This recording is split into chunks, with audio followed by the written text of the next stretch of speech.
Bien, hermanos, buenos días a todos nuevamente. A pesar de las dos primeras veces que me invitaron, me continuaron invitando. Voy a aprovechar entonces, por la gracia de Dios, esta oportunidad. Como decía nuestro hermano Pedro, el texto que acabamos de leer nos hace pensar mucho con respecto a la esencia misma de nuestra vida y cómo nosotros vivimos. Es uno de estos libros que llaman la atención por muy prácticos. Y el rey Salomón, quien inspirado por el Señor, escribe dicha carta, enseguida nos deja ver cuál es el propósito por el que la escribe. Si usted es un lector habitual de la Escritura, se va a dar cuenta que no siempre los autores revelan al comienzo cuál es la intención por la cual escriben. Leyendo el libro, más adelante vamos entendiendo de qué se trata y cuál es la intención del libro. Pero si usted no ha perdido Eclesiastés, y le ruego no lo pierda, por favor, capítulo 1, versículo 1 y 2, dice: palabras del predicador, hijo de David, rey en Jerusalén. Vanidad de vanidades, dijo el predicador, vanidad de vanidades, todo es vanidad. Así que el autor nos está develando en el comienzo del libro para qué va a argumentar todas las cosas. Y de hecho, él nos va a decir de qué trata toda su argumentación. Y si Dios nos acompaña esta mañana, quiero concluir lo mismo que él concluyó. Vanidad de vanidades, todo es vanidad. Así que le he manifestado la introducción de mi sermón, pero también le vaticino cuál va a ser la conclusión de mi sermón. Vanidad de vanidades, todo es vanidad. Así que si usted sabe la introducción y la conclusión, usted dirá, ¿para qué lo escuchamos? Si va a argumentar de lo mismo, pues permítame hacerlo. El Señor se tomó una tarea para inspirar a este autor para que concluyéramos esto. Escuché la historia de un hombre que cuando era niño se encontró un tesoro escondido en el jardín de su casa. Y este niño muy contento porque a una corta edad se ha encontrado una bolsa con toda clase de monedas y joyas. Pero él dice que con el tiempo fue mirando esto con recelo y al final, cuando creció, no le tuvo valor y lo desechó porque el tesoro que había encontrado era un tesoro de plástico que su padre había escondido allí para estimularle en su juego. Y me parece que hay algo importante, hermanos, y es que nosotros, con una visión muy terrena de las cosas, cada uno guardamos nuestros grandes y tesoros que nos hemos encontrado y que hemos recibido de nuestros padres, y atesoramos estas cosas. Pero cuando hemos llegado al conocimiento de Cristo, nos pasa lo que a este hombre le ha pasado. Hemos visto que lo que pensábamos que era un gran tesoro para nosotros, en verdad no lo es. Son cosas realmente de plástico. No sirven en cierto sentido. Y nuestro autor de Eclesiastés, en un libro muy pequeño porque tiene 12 capítulos, la palabra vanidad aparece 37 veces.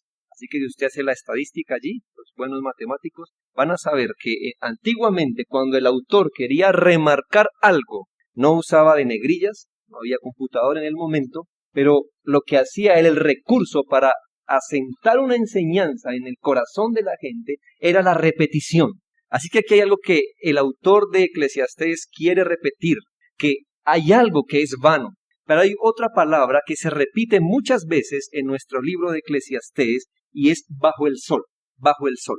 Así que nos ubica el contexto del cual va a hablar. Uno, que todo es vanidad. ¿Pero en qué contexto? Bajo el sol. Todo bajo el sol es vanidad, que es lo mismo que decir que todo lo que hacemos sobre esta tierra, en ese sentido, meramente terreno, todo, sin excepción, todo es vanidad. Todo es vanidad. ¿Por qué deberíamos escuchar a Salomón? Quiero dar 3 breves razones por las cuales escuchar un mensaje de labios de Salomón. 1. Era el hombre más sabio que pisó la tierra en su momento. Antes de él, usted leyó, no hubo un hombre tan sabio como él. Es más, si usted toma apuntes en Primera de Reyes 4, 29 en adelante, nos va a describir que este hombre superó en sabiduría a todos los que tenía a su alrededor. Y esto ya es mucho decir. El mundo antiguo se distingue, entre otras cosas, por tener mentes muy brillantes para su época. Y aquí hay uno del que la Escritura dice que superó con creces a los hombres más sabios que vivían en su momento. Es más, venían de muchos lados a mirar y a ser testigos de su sabiduría. Y sabe, el hombre más sabio que vivió en su tiempo nos puede mirar a los ojos y nos puede decir, todo es vanidad. Mi segunda razón por qué escuchar este mensaje, este hombre habla desde su experiencia. A él nadie le contó nada. Él no dedujo a la distancia, sus conclusiones no son especulativas o son suposiciones. Algo así como, alguien está diciendo que todo es vanidad. Y a mí me parece que puede tener razón. No, mis hermanos, si usted leyó con entendimiento en el versículo 13, capítulo 1, versículo 13, di mi corazón a inquirir y a buscar con sabiduría sobre todo lo que se hace debajo del sol. 14, miré todas las obras que se hacen debajo del sol. A este hombre nadie le contó nada, hermanos. Este hombre experimentó todo lo que tenía a su alcance. Así que él nos va a hablar con propiedad de su mensaje. Si él está diciendo todo es vanidad, no fue porque alguien lo contó. Y este hombre sí que tenía el tiempo y los recursos para poder experimentarlo todo. Así que es un hombre, el hombre más sabio que existió en su momento. Y se dio personalmente a experimentar todo lo que tenía a su alcance. Y nos puede mirar y nos puede decir, ¿saben? Todo es vanidad. Todo es vanidad. Tercero, ¿por qué escuchar este mensaje? Este hombre, como todo autor de la Biblia, estaba siendo inspirado por Dios, porque toda escritura es inspirada por Dios y útil para enseñar, redarguir, instruir en justicia, dice ella misma.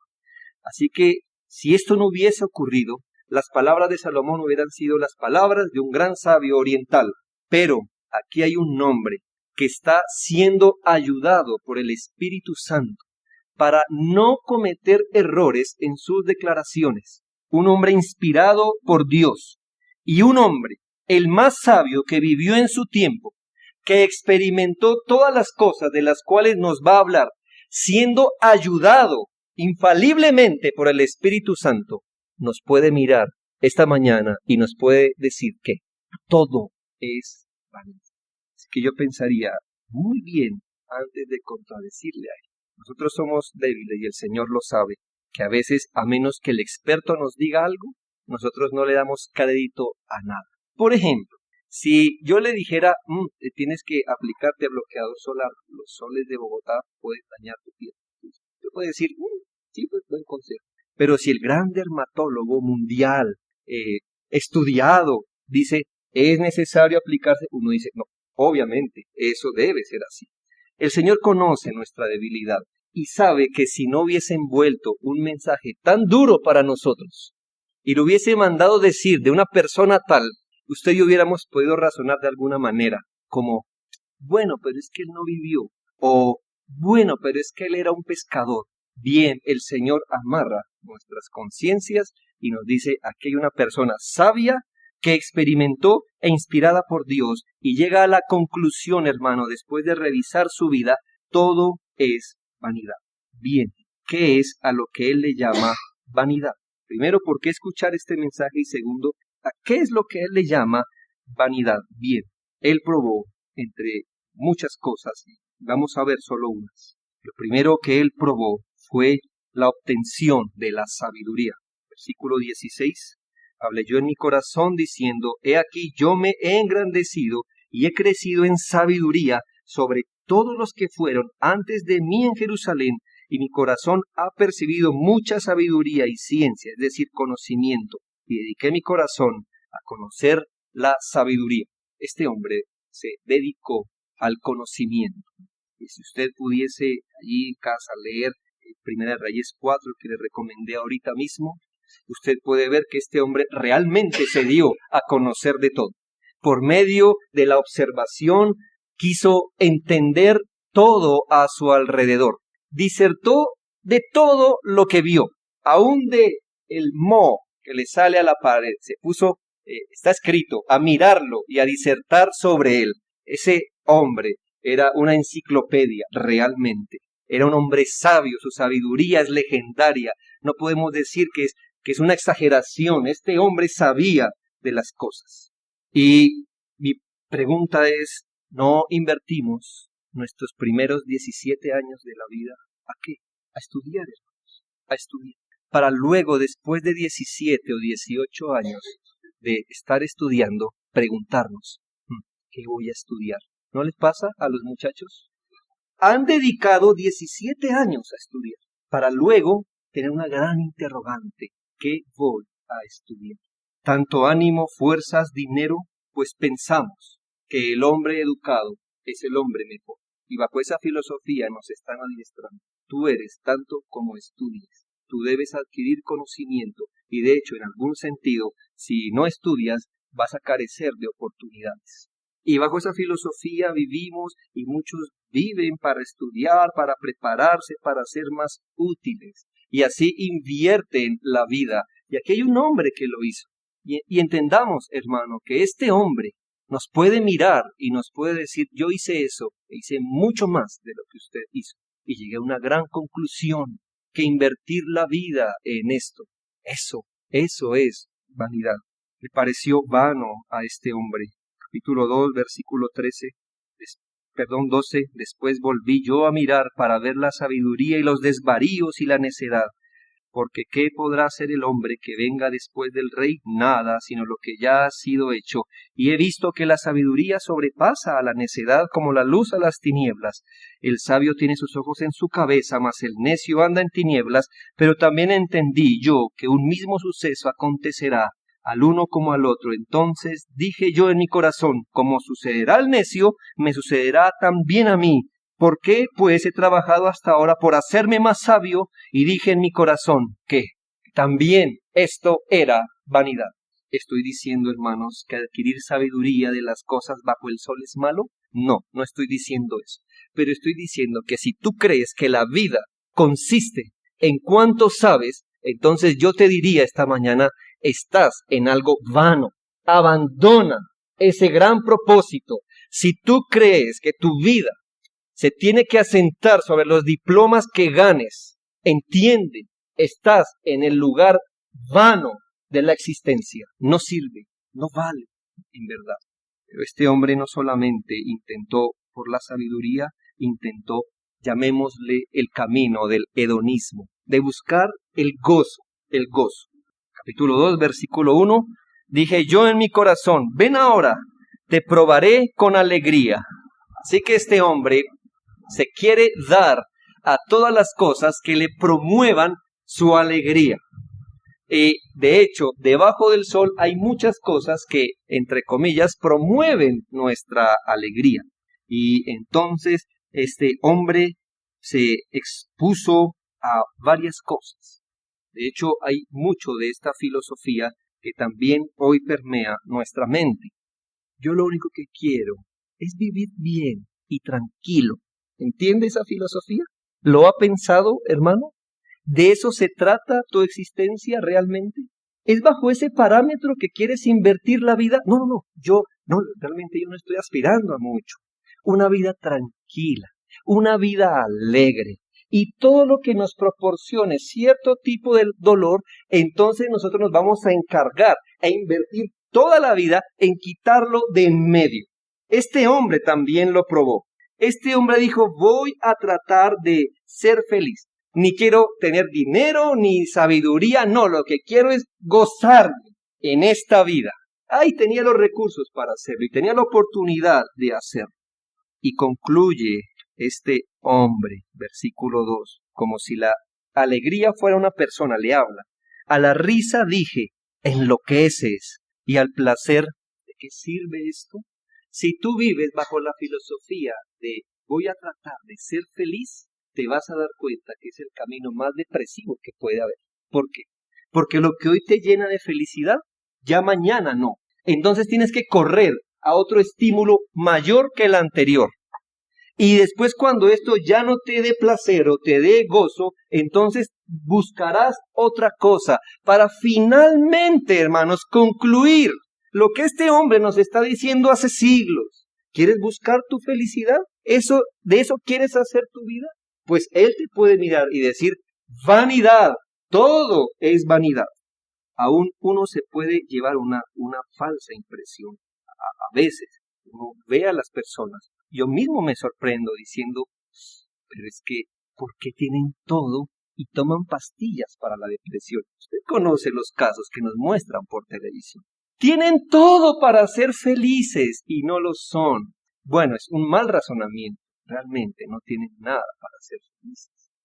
Estoy diciendo, hermanos, que buscar el gozo bajo el sol es malo, es decir, la filosofía de busquémonos problemas y estar tristes siempre. No estoy diciendo eso.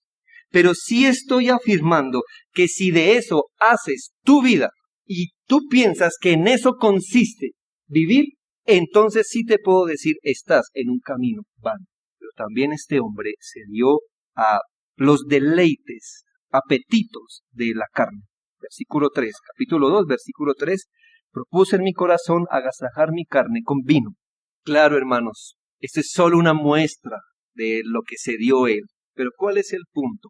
De los apetitos que él quería llenar.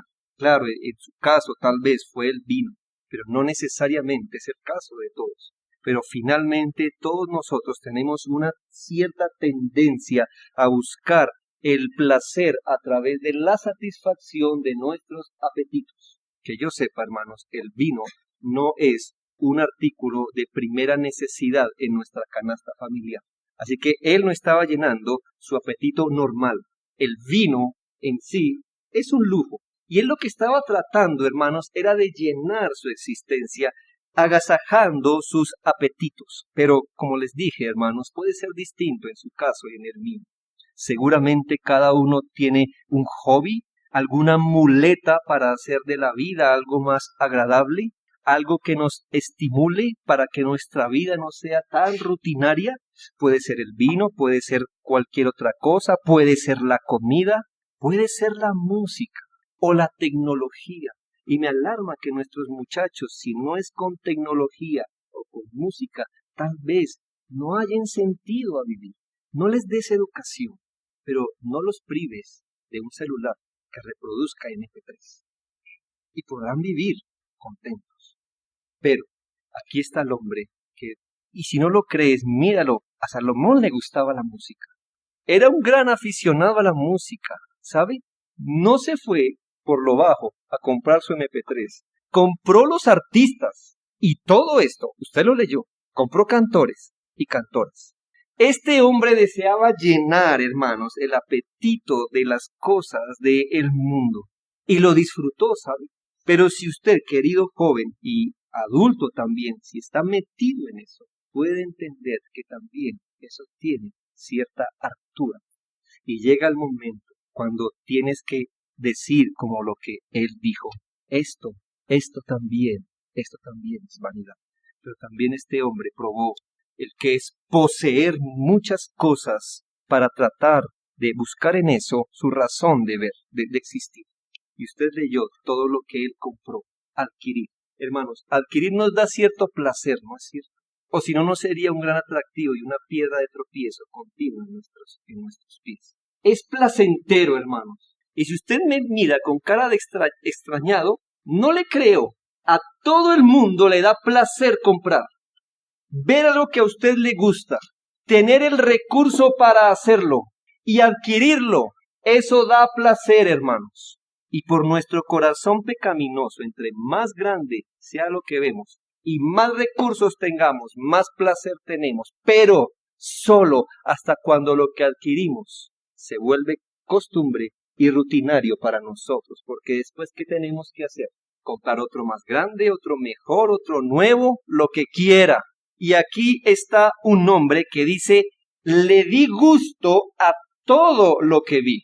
Es decir, no había nada que a Salomón le gustara, le entrara por la vista, que dijera, me lo compro, me lo compro, me lo compro.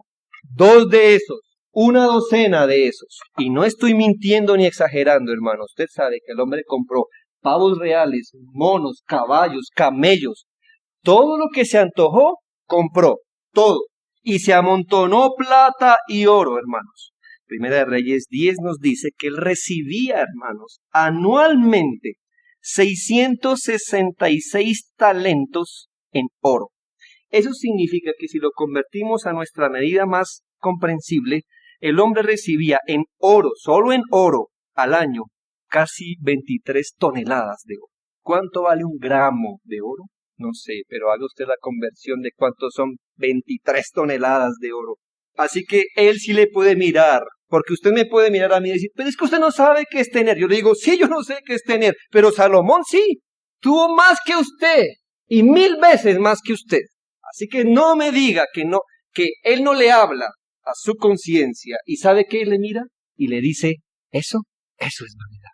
Nosotros somos los únicos, yo sé que todos sufrimos de eso, que pensamos que con la gran abundancia nosotros sí seríamos generosos y felices, ¿verdad? Todos sufrimos de eso, somos generosos con lo que no tenemos y felices con lo que no tenemos. Ah, pero téngalo, y este hombre lo tuvo y nos mira, nos dice, yo probé eso. Yo lo probé.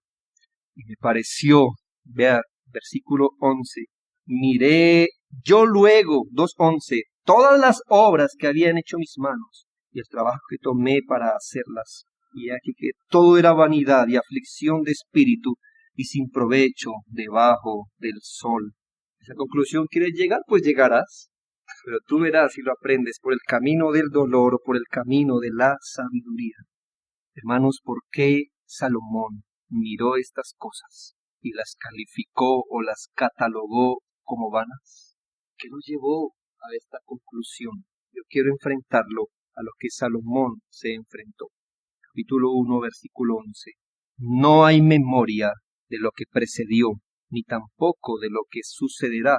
Habrá memoria después. 2:14. El sabio tiene sus ojos en su cabeza, mas el necio anda en tinieblas. Pero también entendí yo que un mismo suceso acontecerá al uno como al otro. 3:19.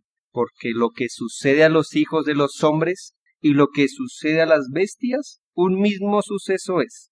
Como mueren los unos, así mueren los otros. Y una misma respiración tienen todos. No tiene más el hombre que la bestia, porque todo es vanidad. Puedo seguir citando 6 versículos más que hablan de lo mismo. ¿Por qué a Salomón le pareció que esto era vanidad? Hermanos, porque él vio que todas las cosas a las que se dedicó en su vida se tenían que arrodillar ante la tumba, ante la muerte. Él se dio cuenta, hermanos, que por más que disfrutara algo, lo iba a disfrutar hasta el día de su muerte. No había una ganancia debajo del sol que tuviera la capacidad de sobrevivir a la tumba. No la había. Así que él tuvo que ver a los sabios morir. Y él reflexiona, el sabio que dedicó toda su vida al conocimiento se muere. Y este ignorante que se la pasó riéndose de su ignorancia, también se muere. Y para el uno y para el otro está el mismo fin, la muerte. Hermanos, si tú eres el más sabio de este lugar, pues te admiramos. Y tal vez te erijan una estatua, como las que tú has visto en el centro de la ciudad. Y tú mismo sabes que si esas estatuas no tuvieran una placa, tú no sabrías quién es el hombre que está representado ahí. ¿Por qué? Porque cuando murió y su sabiduría con él, se olvidó su legado. Igual que el del ignorante. Él vio que el rico moría y no se llevaba el trasteo a la eternidad, y el pobre no se llevaba su pobreza a la eternidad. Él se dio cuenta que el que disfrutaba de bienes, de gozo, de lo que quiera, muere. Y el que no puede disfrutar, también muere. Por eso, Salomón, cuando enfrenta todas las cosas ante el fin de la existencia del hombre, a la muerte, él dice, entonces, ¿de qué se trata esto? ¿De qué se trata de la muerte hacia atrás? Si todo termina, la muerte no conoce en lo que nos hemos invertido toda la vida. Si nada puede sobrevivir a la muerte, entonces, ¿de qué se trata vivir? ¿Para qué estamos realmente aquí? Tanto trabajo para construir esta gran casa y yo me muero y no la disfruto. No tienes dos vidas, tienes una y la que tenías la utilizaste para edificar tu casa. El día de mañana viene otro que la compra, no sabe tu sudor, de tus afanes y tumba la pared que tú mismo edificaste con tanto esfuerzo porque a él no le sirvió. ¿Entiendes? Tú te vas con tu sabiduría, nacerá otro sabio que reevaluará lo que tú has dicho y tú pasarás al olvido mientras éste esté vivo. Y así, de eso se trata, hermanos. De eso se trata nuestra vida. Si todo es catalogado como vano, ¿qué no lo es? Entonces, quiero decirle, hermano, que si hay algo que no es vano, debe tener la capacidad de servirnos en esta vida y sobrevivir a la tumba. Si algo no es vano, debe tener esa característica. Si no sobrevive, eso es vano. Así que si hay algo, hermanos, que nos puede vivir aquí y ahora, y cuando muramos nos va a acompañar después en la eternidad, eso entonces, eso no es vano. Y en eso sí deberíamos invertir nuestra vida. ¿Qué no es vano entonces, hermanos? El Señor Jesucristo nos enseñó bajo un axioma muy grande. Y sabes, el Señor Jesucristo dijo de sí mismo, he aquí, uno más grande que Salomón está aquí. Y el Señor, la persona más sabia que ha pisado la tierra, no solo en su momento, sino en todos los tiempos. No hay una persona más sabia que Cristo. Él es la sabiduría de Dios, según Proverbios 8. Y Él le dijo a sus oyentes, uno mayor que Salomón está entre ustedes. Así que si de buena gana escuchamos a Salomón diciéndonos todo es vano, de buena gana escucharíamos a Cristo diciéndonos que no lo es. Mateo 6, 19 y 20.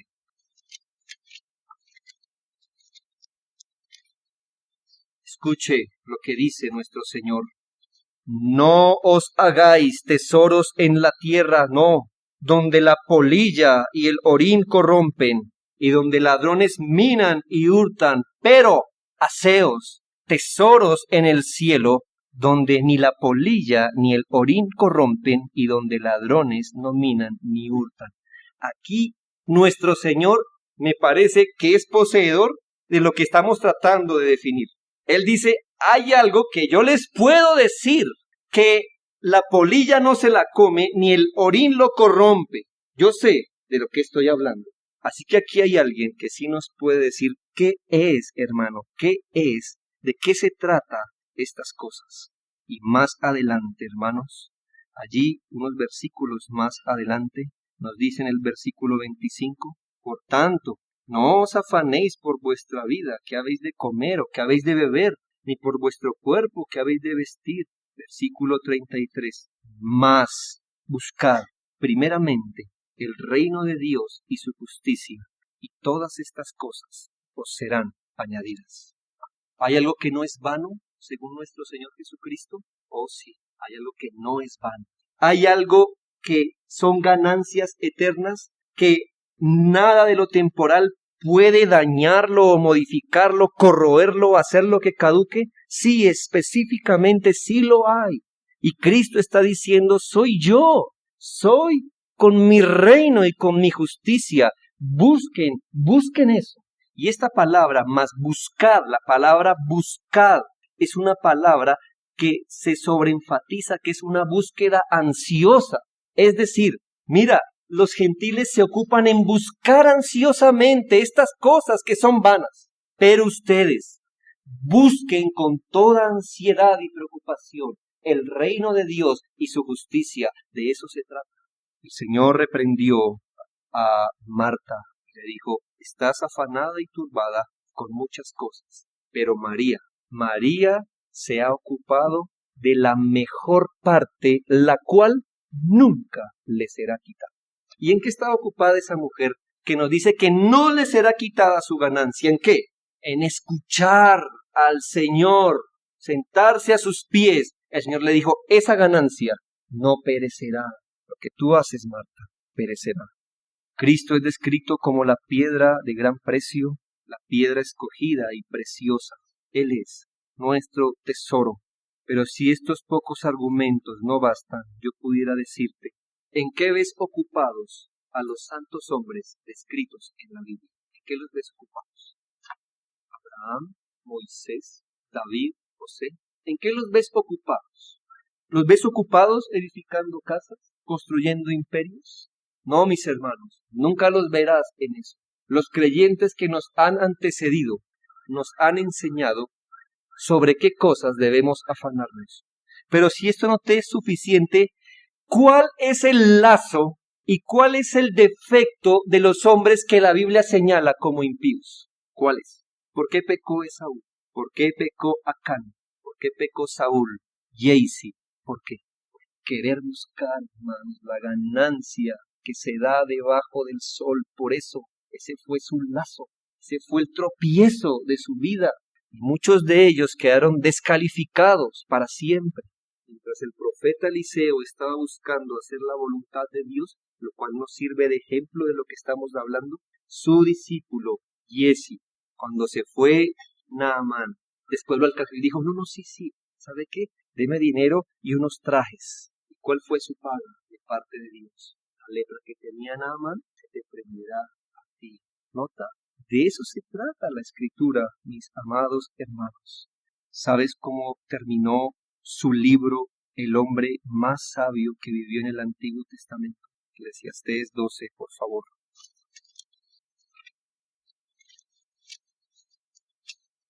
Aprendamos sabiduría de este hombre, versículo 13. El fin de todo el discurso oído es este. Es decir, mire, en resumidas cuentas y finalmente hablando, para no ser más extenso, mi punto es este. Teme a Dios y guarda sus mandamientos. Esto es el todo del hombre. Y que yo sepa, después de eso no dice, y también eso es vanidad. No, esto es el todo del hombre, hermanos. Temer a Dios y obedecerle, vivir centrado en su reino y en su justicia. Si haces de eso la orientación de tu vida, el fundamento de tu vida, no serás avergonzado. No serás avergonzado. Y este hombre te dirá, eso es la verdadera sabiduría. Después de eso, todo es vanidad, hermanos. Piense, si usted se ocupa de Cristo, su reino y su justicia, aquí y ahora, será lo mismo que le sobrevivirá después de la tumba. Estar ocupado en Cristo, su reino y su justicia. Quiero terminar diciendo esto. Primera de Pedro 1:18 nos dice que el Señor ha rescatado a ciertos individuos, sabiendo que fuisteis rescatados de vuestra vana manera de vivir, la cual recibisteis de vuestros padres, no con cosas corruptibles como oro o plata, sino con la sangre preciosa de Cristo. La Escritura nos habla de un grupo de personas que han sido rescatadas de una forma de vivir vana. Y la forma de vivir vana es la que se nos ha transmitido de nuestros padres, a calificar todas las cosas de acuerdo a la vista, de acuerdo a lo terreno. Y entre otras cosas, el Señor vino para rescatarnos de esa vana manera de vivir. Si tus padres te enseñaron que tú eres lo que tengas o tú eres lo que sabes, de eso mismo te puede rescatar el Señor Jesucristo de esa vana manera de vivir, de pensar, de concebir las cosas. Si es algo que tienes por dentro, que te inculcaron, que la vida se trata de otras cosas. El Señor afirma aquí que Él ha rescatado a muchos de esa vana manera de vivir. Y no es que tú estés ocupado en cosas más grandes que lo que el Señor propone. La realidad es que estás ocupado en cosas muy pequeñas con respecto a lo que Dios propone. Has sido engañado por tus padres tal vez, por su ignorancia de las cosas de Dios. Pero hoy estás expuesto al Evangelio. Y Cristo te puede rescatar de una vana manera de vivir que heredaste de tus padres. Ellos no te dijeron que tu gozo estaba en orientarte a Cristo y a su obediencia. Ellos no te dijeron que fuiste creado para Él, para su gloria. No te dijeron eso y has invertido tu vida en ello. Pero Cristo es tu mayor ganancia. Cristo es tu mayor ganancia. Deseo, y entiéndame el recurso retórico que voy a decir, que el día de su sepelio se escriba Soli Deo Gloria. ¿Tiene estas palabras? palabras latinas que son muy comunes entre nosotros los reformados. Soli Deo gloria, solo para la gloria de Dios. Que tu lápida diga ello, vivió soli Deo gloria, solo para la gloria de Dios. Y no que se escriba en tu lápida, vanidad de vanidades, todo fue vanidad.